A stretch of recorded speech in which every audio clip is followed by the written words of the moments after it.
قرآن کہہ رہا ہے اقیم الصلاۃ لدلوک الشمس۔ پیچھے قرآن نے تذکرہ کیا کہ رسول اللہ صلی اللہ علیہ وسلم پر اتنا زیادہ مشرکین کا دباؤ ہے کہ قرآن کہتا ہے کہ اگر ہم آپ کو ثابت قدم نہ رکھتے تو آپ بھی ان کی طرف مائل ہو جاتے۔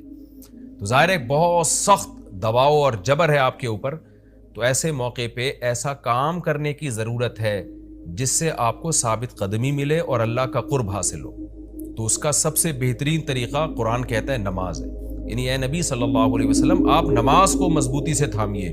تاکہ آپ کو ثابت قدمی ملے، آپ کو اللہ کا قرب ملے، کیونکہ جس اللہ کے لیے کام کیا جا رہا ہے نا، جب تک اس اللہ سے رشتہ مضبوط نہیں ہوگا تو اس کام میں آپ ثابت قدم نہیں رہ سکتے، اور اللہ سے رشتہ مضبوط کرنے کا سب سے بڑا ذریعہ نماز ہے۔ اس لیے قرآن کہتا ہے اقیم الصلاۃ، آپ نماز قائم کیجئے، لدلوک الشمس، سورج کے ڈھلنے کے وقت۔ سورج کب ڈھلتا ہے؟ جب بالکل بلندی پہ جا کے ڈھلنا شروع ہوتا ہے تو ظہر کا وقت شروع ہوتا ہے، الی غسق اللیل، رات کے اندھیروں تک، یعنی اس میں 4 نمازیں آ گئیں۔ سورج جب ڈھلتا ہے نا، بالکل بلندی پر ہوتا ہے، تھوڑا سا ڈھلتا ہے ظہر کا وقت، مزید ڈھلان پیدا ہوتی ہے عصر کا وقت، مزید ڈھلتا ہے مغرب کا وقت، اور پھر الی غسق اللیل، سورج تو غائب ہو جاتا ہے مغرب کے بعد، پھر رات کے اندھیرے میں یعنی عشاء کا وقت، وقرآن الفجر، اور فجر کے وقت میں، فجر کی تلاوت کے وقت میں۔ تو قرآن میں اشارہ کر دیا کہ اصل تلاوت کا وقت ہے ہی فجر کا۔ آج بعض اماموں کو ہم نے دیکھا فجر میں بڑی مختصر تلاوت کرتے ہیں، یہ بالکل غلط ہے۔ سنت ہے فجر میں طوال مفصل، یعنی سورہ حجرات سے لے کے سورہ بروج تک کی جو لمبی لمبی صورتیں ان کو تلاوت کیا جائے۔ تو فجر کے قرآن کے وقت بھی آپ نماز قائم کیجئے۔ ان قرآن الفجر، بے شک فجر کا جو قرآن ہے، فجر میں جو تلاوت ہے، کان مشہودا، اس میں حاضر ہوتے ہیں۔ کون حاضر ہوتے ہیں؟ حدیث سے پتہ چلتا ہے فرشتے۔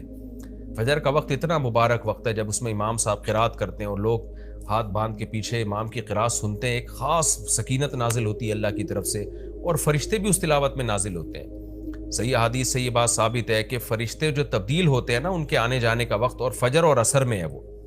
جو فجر میں فرشتے آتے ہیں انسان کی حفاظت کے لیے، لہو معقبات من بین یدیہ ومن خلفہ یحفظونہ من امر اللہ، بہت ساری مخلوق اس کائنات میں ایسی ہے جہاں تک سائنس نہیں پہنچی، اور ہو سکتا ہے قیامت تک پہنچ ہی نہ سکے، وہ انسان کی عقل سے بالاتر ہے وہ مخلوق، اور یہ بھی ممکن ہے پہنچ جائے سائنس ترقی کر کے۔ وہ مخلوق انسان کو نقصان پہنچانے کی کوشش کرتی ہے، تو اس مخلوق سے بچانے کے لیے، جن میں جنات ہیں سر فہرست، ان سے بچانے کے لیے اللہ نے فرشتوں کا انتظام کیا ہے۔ تو حدیث میں آتا ہے صبح و شام، قرآن سے بھی یہ بات ثابت ہے، صبح و شام فرشتوں کی باریاں چینج ہوتی ہیں اور وہ ہماری حفاظت کے لیے اللہ کی طرف سے متعین ہوتے ہیں۔ تو ان کی جو حاضری ہے ان فرشتوں کی، وہ فجر کے وقت میں ہوتی ہے۔ اور یہ بھی حدیث سے ثابت ہے کہ بہت سے فرشتے صرف تلاوت سننے کے لیے زمین پہ اترتے ہیں۔ تہجد کے بارے میں حدیث میں آتا ہے کہ جب کوئی شخص تہجد میں قرآن کی تلاوت کرتا ہے تو فرشتے آنا شروع ہوتے ہیں، اور اس کے جو ہے نا لبوں پہ اپنے منہ کو رکھ لیتے ہیں اس کی تلاوت کو چکھنے کے لیے۔ اتنا فرشتوں کو لطف محسوس ہوتا ہے تہجد کی تلاوت میں، اور پھر وہ تانتا بناتے بناتے جو ہے نا ایک دوسرے پہ سوار ہوتے ہوتے آسمان کی بلندیوں تک پہنچ جاتے ہیں۔ تو فجر کی نماز میں بھی یہ فضیلت ہے۔ تو آگے اللہ فرماتے ہیں کہ اللہ نے فجر کی نماز کی فضیلت کو بیان کیا، آگے اللہ فرماتے ہیں وَمِنَ اللَّيْلِ، یہ تو 5 نمازیں ہو گئیں، یہ تو ساری امت پہ فرض ہیں، لیکن رات کے کچھ حصے میں فَتَہَجَّدْ بِهِ کا مطلب اس حصے میں آپ نے تہجد پڑھنی ہے، نافلۃ لک، اے محمد صلی اللہ علیہ وسلم، یہ آپ کے لیے اضافہ ہے۔ کیا مطلب؟ یا تو نبی صلی اللہ علیہ وسلم پہ 6 نمازیں فرض تھیں، یعنی 5 فرض کے علاوہ تہجد بھی فرض تھی، تو اس لیے قرآن نے کہہ دیا کہ امت پہ تو 5 فرض ہیں نافلۃ لک، لیکن یہ تہجد آپ کے لیے اضافی ہے، یعنی آپ پر 6 نمازیں فرض ہیں۔ ایک مطلب تو یہ بھی ہو سکتا ہے،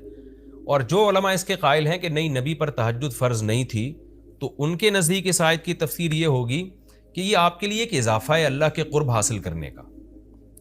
یعنی 5 نمازیں تو پڑھنی ہی پڑھنی ہیں، لیکن آپ اللہ کے قرب کے لیے ایک اضافی چیز بھی آپ کو دی جا رہی ہے تاکہ آپ کے درجات اور زیادہ بلند ہو۔ تو ایسی صورت میں یہ صرف نبی کے ساتھ خاص نہیں ہے، کیونکہ خطاب نبی سے چل رہا ہے، اس لیے اللہ نے کہہ دیا آپ کے لیے اضافہ، ورنہ حقیقت میں پوری امت کے لیے یہ اضافہ ہے۔ آگے اللہ فرماتے ہیں عسیٰ ان یبعثک ربک، امید ہے کہ آپ کو آپ کا رب پہنچا دے مقام محمود تک۔ یہ مقام محمود کیا ہے؟ شفاعت کبریٰ، یعنی تمام پیغمبر نبی کے پاس آئیں گے کہ آپ سفارش سے آغاز کریں، یعنی سفارش کا آغاز آپ سے ہوگا، پھر آپ صلی اللہ علیہ وسلم سفارش کریں گے۔ تو یہ ایک سب سے اونچا مقام ہے جو اللہ قیامت کے دن رسول اللہ صلی اللہ علیہ وسلم کو دے گا، اور جس سے آپ کی تمام پیغمبروں پر فضیلت ثابت ہو جائے گی کہ جب تک آپ کی طرف سے شفاعت کی ابتدا نہیں ہوگی کوئی اور پیغمبر سفارش نہیں کریں گے۔ تو اللہ نبی صلی اللہ علیہ وسلم کو تسلیاں دے رہا ہے کہ یہ مشرکین کا جو آپ پہ اوپر بے پناہ دباؤ ہے، جبر ہے، آپ اس میں تسلی رکھیے، آپ نماز قائم کریں اور تہجد کی پابندی کریں، اللہ نے آپ کو بہت بڑا آگے چل کے مقام دینا ہے۔ تو چونکہ نبی صلی اللہ علیہ وسلم بھی بشر تھے نا، مشرکین کے دباؤ کی وجہ سے آپ بھی ایک پریشانی میں آتے تھے، تو اس لیے اللہ آپ کو ثابت قدم رکھنے کے لیے آپ صلی اللہ علیہ وسلم کو یہ خوشخبریاں سنا رہا ہے کہ آپ نے اپنا اس عمل کو فوکس کرنا ہے، نماز اور تہجد کو، تاکہ آپ کا اللہ سے قرب رہے، اور اللہ آپ کو خوشخبری دے رہا ہے کہ امید ہے آپ کا رب آپ کو بہت بڑے مقام تک پہنچا دے۔ رہا مسئلہ مشرکین کی دھمکیوں کا کہ یہ پوری کوشش کر رہے ہیں کہ آپ کو مکہ سے نکال دیں، تو ہم نے تو بتا دیا کہ یہ خود بھی نہیں پنپ پائیں گے، لیکن آپ نے اللہ سے کیا دعا مانگنی ہے؟ وَقُلْ رَبِّ، کہہ دیجئے اے میرے رب، ادخلنی مدخل صدق، مجھے مکہ میں داخل کیجئے مرغوب داخلہ، اچھا داخلہ، اور مجھے مکہ سے نکالیے بھی اچھے طریقے سے، یعنی اچھا نکلنا ہو میرا، ایسا نکلنا جس کے نتائج اچھے ہوں۔ اس میں اشارہ ہے کہ آپ صلی اللہ علیہ وسلم کو مکہ سے نکالنے پر مجبور کیا جائے گا، اور ایک وقت آئے گا کہ آپ مکہ سے نکلیں گے۔ تو اللہ اپنے حبیب صلی اللہ علیہ وسلم کو پہلے سے دعا سکھا رہے ہیں کہ آپ اللہ سے دعا مانگیں، اللہ جب میں نکلوں تو میرا داخلہ بھی اچھے طریقے سے ہو اور میرا نکلنا بھی اچھے طریقے سے ہو، یعنی پسندیدہ نکلنا ہو۔ سوال پیدا ہوتا ہے نکلنے کا عمل تو پہلے ہے اور مکہ میں داخلے کا عمل بعد میں، تو نکلنے کا تذکرہ پہلے ہونا چاہیے کہ اللہ مکہ سے مجھے اچھی طریقے سے نکال، اور مکہ میں مجھے داخل بھی اچھے طریقے سے کرنا، تو داخلے کا تذکرہ پہلے کیوں؟ تو اس میں بلاغت کا ایک نقطہ ہے کہ پیغمبر کا بنیادی مقصد وہ ہدف ہے جو پیغمبر دنیا میں لے کے آئے ہیں، تو اس کی آغاز تو مکہ سے کرنا ہے جس میں آپ کو بھیجا گیا، جو ابراہیم علیہ السلام کا شہر ہے، جہاں بیت اللہ ہے، اسلام کا مرکز تو اس جگہ سے بننا ہے، تو اس جگہ سے اگر نکالنا ہی مقصد ہے تو یہ جگہ تو رہ گئی نا پھر جو ابراہیم علیہ السلام کا مرکز اور ابراہیم علیہ السلام کی دعائیں تھیں، تو اس لیے اصل مقصد تو یہ کہ مکہ میں داخل میں اچھے طریقے سے ہوں، جو پیغمبر کا مقصد تھا دنیا میں آنے کا، مکہ فتح کر کے داخل ہوں، یہاں مجھے غلبہ ملے، اور یہاں میرا جب داخلہ ہو تو ایسا داخلہ جس کو میں پسند کروں۔ یہ جو ابھی میں مکہ میں کہیں سفر سے جا کے واپس آتا ہوں، یہ داخلہ وہ داخلہ نہیں ہے جو میں چاہتا ہوں۔ تو چونکہ مکہ سے نکلنا مقصد نہیں ہے، نکالا اس لیے جا رہا ہے تاکہ داخلہ ایک طاقت کے ساتھ ہو اور اچھے طریقے سے داخلہ ہو، اس لیے اس داخلے کا تذکرہ پہلے کیا جا رہا ہے۔ ہاں وہ داخلہ اس وقت تک ممکن نہیں ہے جب تک مکہ سے ایک دفعہ آپ کا خروج نہ ہو، تاکہ مدینہ میں ریاست بنے اور آپ 10,000 کا لشکر لے کر فاتحانہ انداز سے مکہ میں داخل ہوں، اور جس مقصد کے لیے اللہ نے آپ کو بھیجا تھا وہ مقصد پورا ہو۔ تو وہ مقصد نکلے بغیر پورا ہو نہیں سکتا، اس لیے نکلنے کا تذکرہ کر دیا، ورنہ اصل مقصد تو یہ ہے کہ اللہ میں مکہ سے نکلنا نہیں چاہتا، میں مکہ میں داخلہ چاہتا ہوں۔ داخلہ ایسا ہونا چاہیے مدخل صدق، سچا مرغوب داخلہ ہونا چاہیے۔ چنانچہ اللہ نے آپ کی دعا قبول کی، اور جب نبی مکہ میں داخل ہوئے نکلنے کے بعد تو کیسا بہترین آپ نے کا داخلہ ہوا کہ 10,000 کا لشکر لے کر آپ گئے، اور مشرکین مکہ آپ سے معافی کی بھیک مانگ رہے تھے۔ تو یہ مکی آیتیں اس وقت تو ظلم کے پہاڑ توڑے جا رہے تھے، لیکن پیغمبر سے اس طرح کی دعائیں کروائی جا رہی تھیں، وَأَخْرِجْنِي مُخْرَجَ صِدْقٍ، اور اللہ مرغوب نکلنا ہو، یعنی جب میں نکلوں تو بھی میرا اچھا ٹھکانہ ہو۔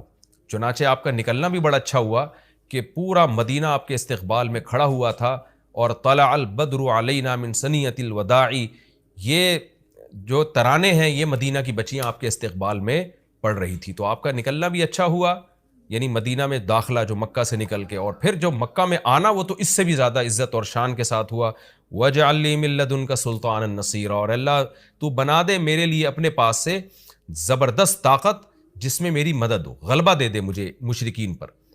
یہ بھی مستقبل کی دعا ہے جو ان حالات میں نبی سے منگوائی جا رہی ہے، اور اللہ نے آپ کی ساری دعاؤں کو قبول کیا، سلطان نصیر بھی دے دیا آپ کو، غلبہ بھی دے دیا مکہ پہ، ایسا غلبہ جس میں اللہ کی مدد تھی، اور وہ کمزور غلبہ نہیں تھا، طاقتور غلبے کو سلطان کہا جاتا ہے۔ اور مدینہ میں جانا بھی آپ کا پسندیدہ ہوا، اور مکہ میں آنا بھی آپ کا پسندیدہ ہوا۔ اور اے نبی آپ یہ بھی کہہ دیجئے جاء الحق، حق آ چکا ہے، وزہق الباطل، اور باطل فنا ہو چکا ہے۔ حالانکہ جس وقت یہ دعا منگوائی جا رہی تھی باطل فنا نہیں ہوا تھا، لیکن